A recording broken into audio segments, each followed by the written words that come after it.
Hello, everyone, and welcome again to another Teacher Joseph podcast. I've had a question from a student today. He's asking, do affirmations and other self-help practices such as hypnosis work? Are they good for us and do they help us with learning? It's a very interesting question, and I'm going to do my best to answer it. So, first of all, an affirmation is when you have a piece of paper and you write down something like, my English every day is getting better and better.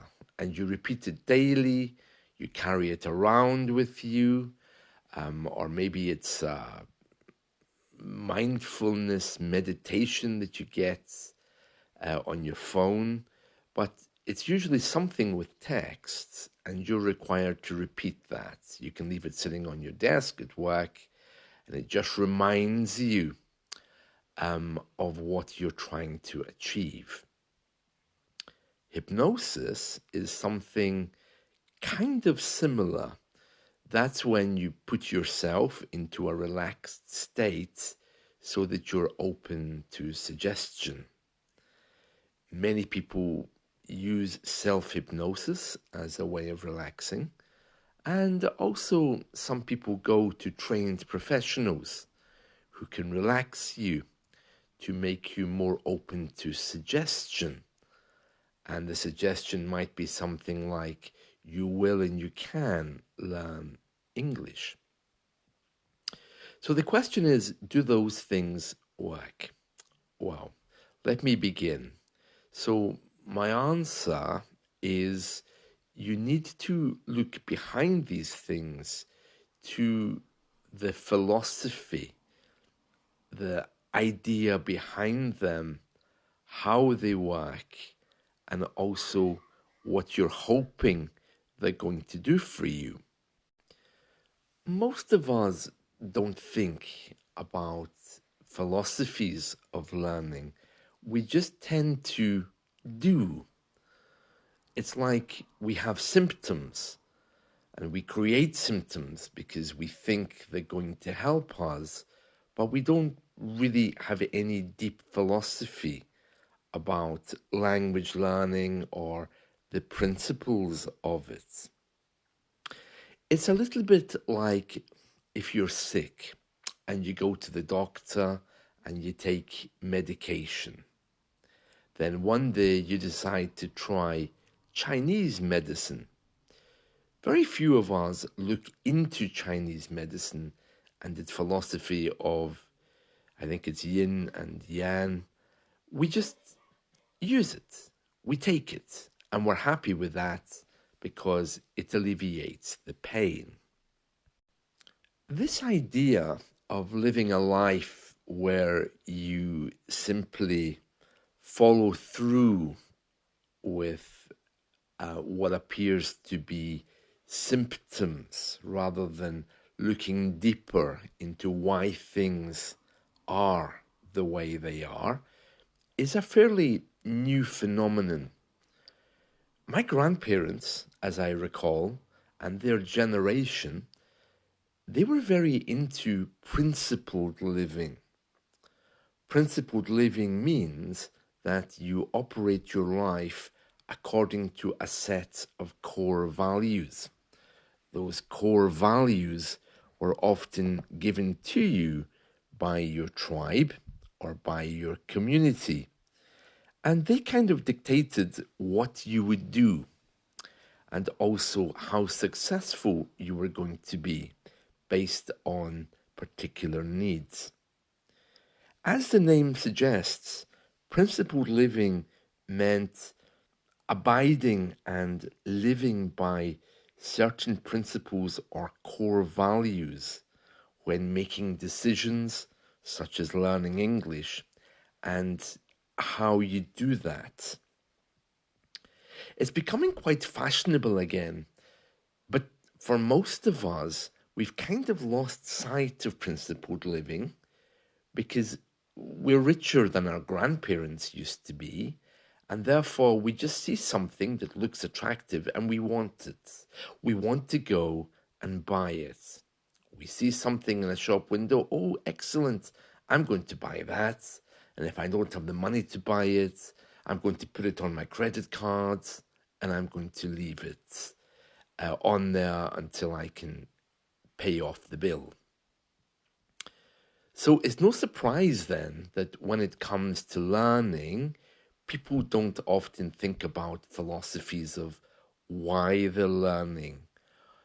It's a pity because if you think about your own key values, you probably would be able to learn faster if you align yourself with your key values and your style of learning. If you put them both together, you would have a much more satisfying experience. And that's a very different thing from saying, okay, well, I'm going to learn English today. Let me order a grammar book on Amazon. Okay, it arrives the next day and then it sits on your shelf. And you think, oh, I never did get the time to read that grammar book because it's not flowing in line with your principles. And this is something which is very, very important to examine.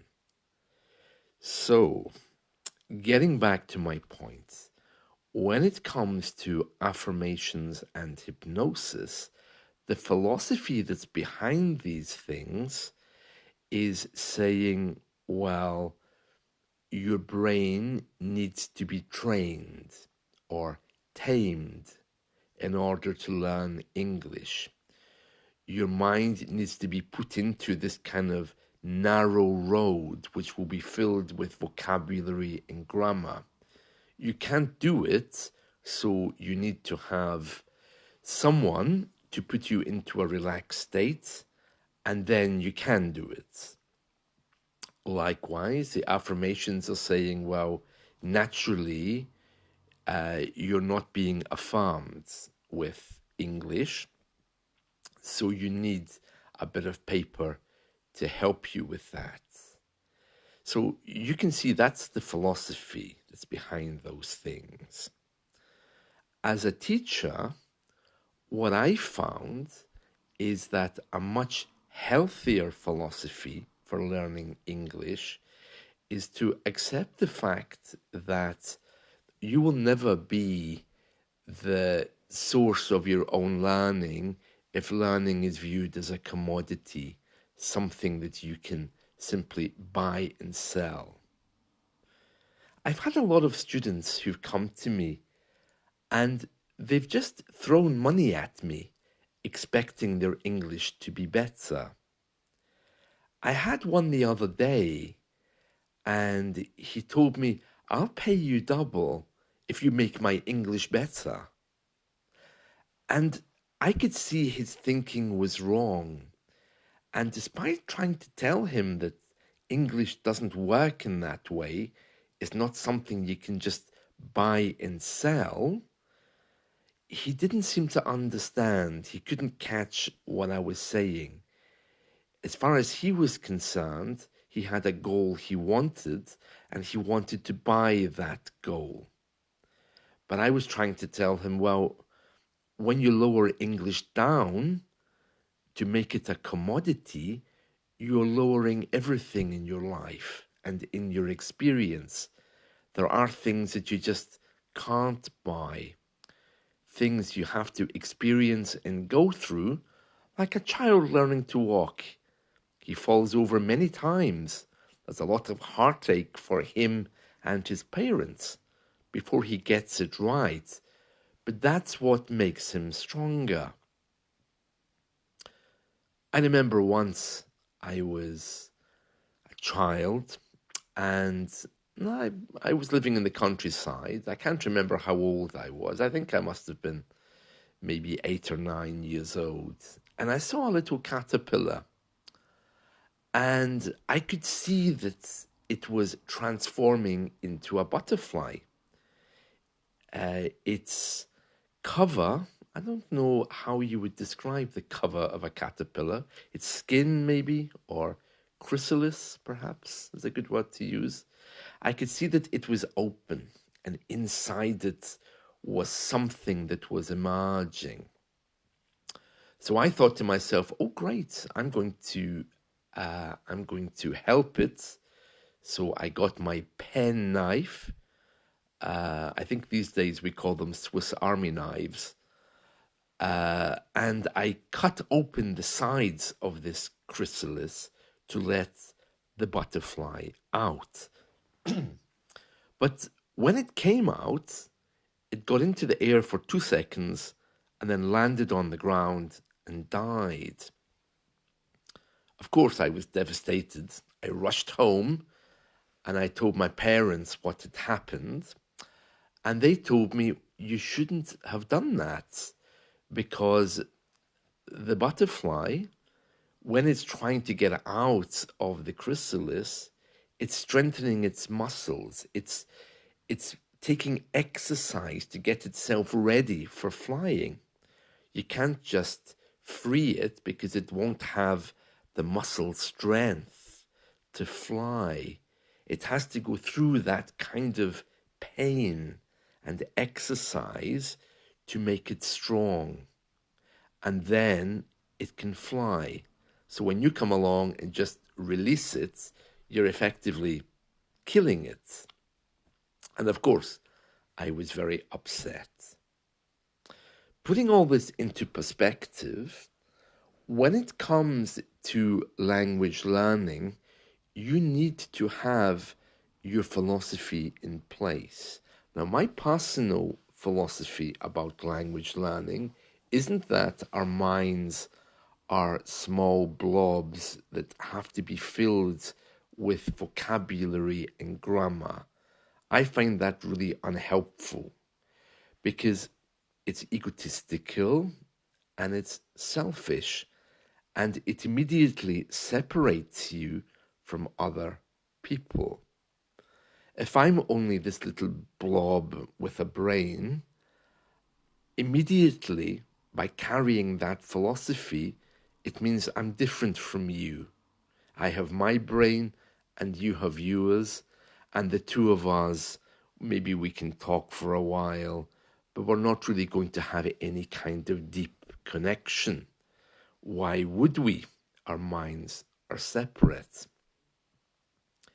After many years of teaching, what I've discovered in my own personal philosophy is that to think of ourselves as having one mind where information can flow between us, to a teacher, to a student, from one mind to another, carrying that philosophy helps me to teach people.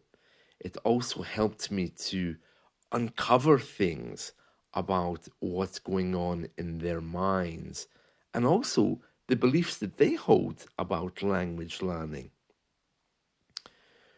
When you see language learning in that way, it offers you higher and more infinite possibilities.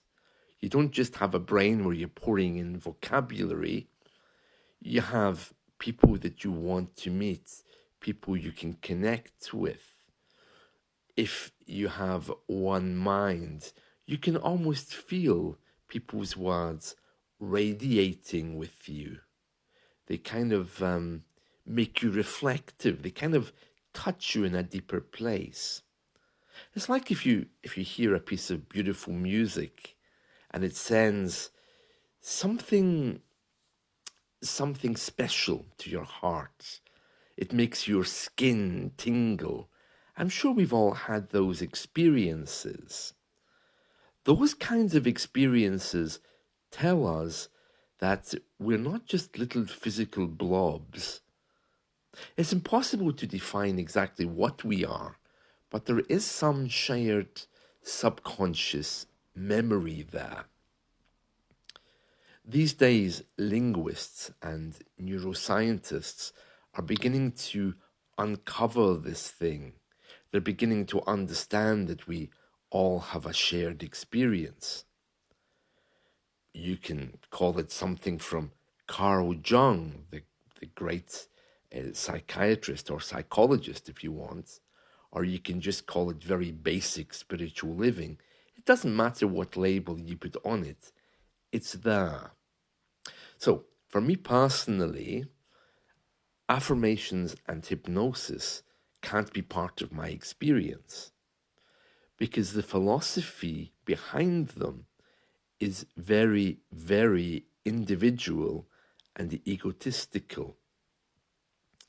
Now, you could write something down on a piece of paper. I want to be better every day. But who is that I that you're talking about? Is it that one shared mind that I'm referring to? Or is it just reinforcing this idea that we are just little blobs of physicality? There's something else there. And if we get in touch with that, then it will serve us. So, my answer is this: affirmations and hypnosis, if the philosophy behind them matches your philosophy, then use them. But beware, because all they're doing is pushing you, the little you, rather than the larger you, which perhaps could be a community or a group of language learners, forward. Many of us these days don't even know what our philosophies are because they're too personal.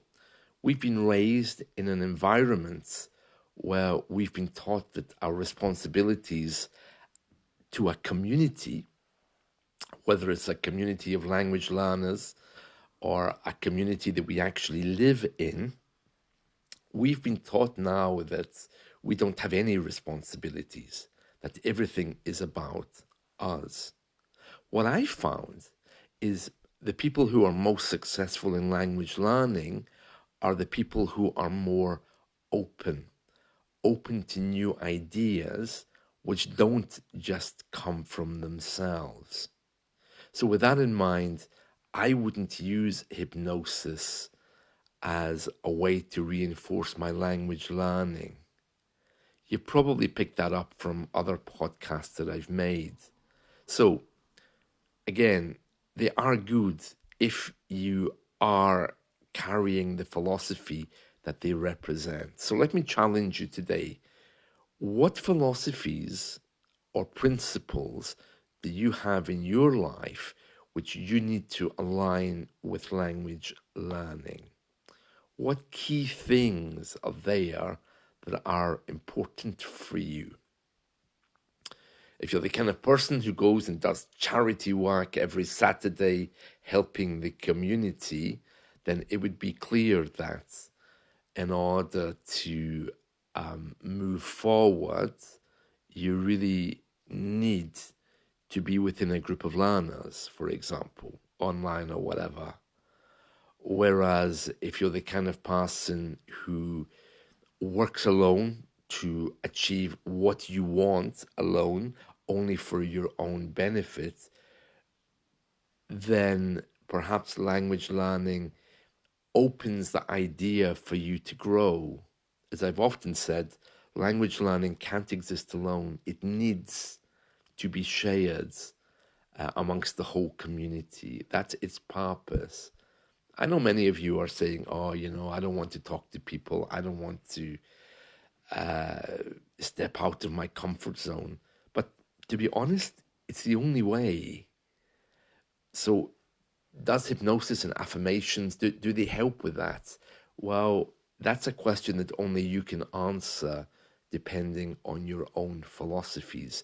For me personally, I don't find the philosophy of being one small individual being